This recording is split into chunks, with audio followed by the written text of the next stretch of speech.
ये है form number 2। इसमें यहां वाला हिस्सा पहले दिखाइए। इसमें लिखा है कि राज्य और केंद्र की तरफ से लेटेस्ट बजट अनुमान, संशोधित अनुमान। तो इसमें पहले से जो वोटर होगा उसको पहले से यह भरा हुआ मिलेगा कि अभी राजस्व प्राप्तियां कितनी हैं, मतलब जिस राज्य में चुनाव हो रहा है वहां पर कितना पैसा जो है वो राज्य के बजट के पास आता है, रेवेन्यू कितना है। तो ये रेवेन्यू आपके पास लिखा हुआ आपको मिल जाएगा। अब कितना खर्च राज्य ऑलरेडी कर रहा है ये भी आपको पहले से लिखा मिलेगा। उस राज्य के ऊपर उधार कितना है ये भी लिखा हुआ मिलेगा। उसके बाद बकाया देनदारी कितनी है ये भी उस वोटर को पता चलेगा। और स्टेट का जीडीपी कितना है, या केंद्र की बात है तो क्या जीडीपी है वो भी लिखा हुआ मिलेगा। तो पहले तो राज्य की हालत क्या है आर्थिक तौर पर वो इस सेक्शन में पूरी तरह से आपको क्लियर पता चल जाएगी। अब आप सोचिए कि किस तरह से एक हिस्सा ये पता चल गया, आपको पता चल गया कि पॉकेट में कितना पैसा है। अब दूसरी तरफ देखिए, ये देखकर नेताओं का बुखार छूट जाएगा। मैं बता रहा हूं क्यों, अब जरा इसको पढ़ते जाइए। अब ये जानकारी राजनीतिक दलों को देनी है। क्या जानकारी देनी है? चुनावी वादे जो आप कर रहे हैं उसके लिए कुल अतिरिक्त रकम कितनी लगेगी बॉस? सुन रहे हैं? अब बताना पड़ेगा कि इतना तो पैसा आपके पास है, लेकिन ये जो वादा किए हो इसके लिए अतिरिक्त रकम कितनी लगने वाली है। फिर उसके बाद 8.1 नंबर कॉलम है, इसमें चुनाव आयोग को आपको भर के देना होगा, जो वोटर के पास जाएगा, कि ये जो अतिरिक्त रकम लगेगी उसका सोर्स क्या होगा, कहां से लाओगे पैसा। बड़ा बड़ा बोल दिए फ्री ये देंगे फ्री वो देंगे, सोर्स क्या होगा। और सोर्स में भी ऑप्शन दिया गया है, क्या टैक्स बढ़ाओगे, नया टैक्स लगाओगे, विनिवेश करोगे।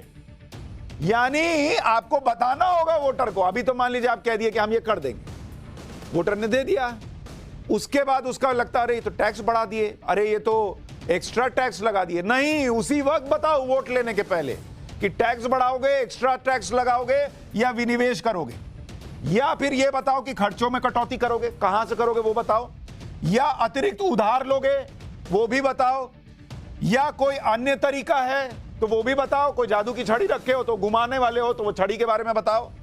चुनावी वादे पूरा करने के लिए कितने सोर्स लगाओगे वो भी बताओ।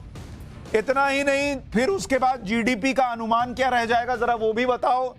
और चुनावी वादे का वित्तीय हालत पर असर क्या पड़ेगा, अतिरिक्त उधार कितना बढ़ जाएगा ये भी बताओ, और जीडीपी के अनुपात में कर्ज कितना हो जाएगा ये भी बताओ। अब ये वो फॉर्म है बॉस जो राजनीतिक पार्टियों की नींद उड़ा देगा, क्योंकि नेता बोल के निकल जाते हैं। इतना डिटेल तो उन्होंने सपने में भी अगर देख लें तो हड़बड़ा के उठ जाएंगे, इतना डिटेल बताना होगा। चुनाव आयोग ने फॉर्म बना दिया। अब अभी तो हम ही लोग पत्रकार पूछते थे और हम में भी कुछ ही लोग पूछते थे, अब चुनाव आयोग ने यह नया फॉर्मेट बनाने का मन बनाया। अच्छा, अभी भेजा है नेताओं को, जरा बताओ ये करके भर के दोगे।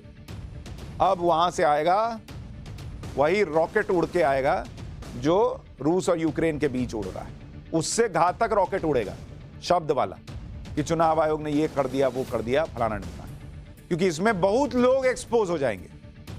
कहने को तो सब बड़ा बड़ा फेंक देते हैं, जब डिलीवरी में कैसे डिलीवर करोगे एकदम खुला खेल हो जाएगा।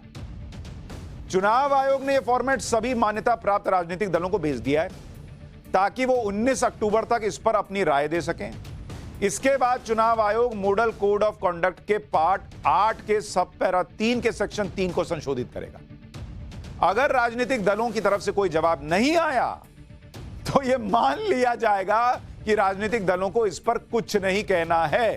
तो कुछ नहीं कहना तो हम जो करना कर देंगे, तो इसलिए तो कहना ही पड़ेगा। और जब कहेंगे तो जो विरोध करेगा वो फंसेगा, जो विरोध नहीं करेगा वो डबल फंसेगा। तो ऐसा चकरघिन्नी बना दिया है चुनाव आयोग कि कई नेता जो हैं वो फ्री जो राजनीति करते थे, जो भी अलग अलग पार्टी के, वो सब फ्री में फंसने वाले हैं।